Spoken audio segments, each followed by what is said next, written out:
అందరికీ నేనైతే ఇట్లా స్ప్రౌట్స్ తోటి దోశ చేస్తున్నా. స్ప్రౌట్స్ ఒక రోజు డే అంతా నానబెట్టుకొని నైట్లో కట్టి పెడితే ఒక క్లాత్లో 2 రోజులకి మొలకలు వస్తాయి మంచిగా.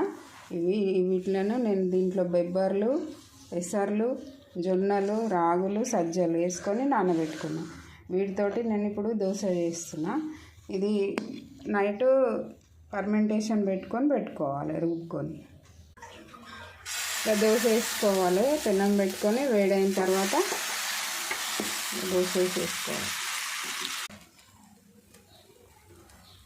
కొంచెం ఆయిల్ వేసేసుకొని లైట్గా ఒక సైడ్ కాలిన తర్వాత 2 సైడ్లు కాల్చుకోవాలి.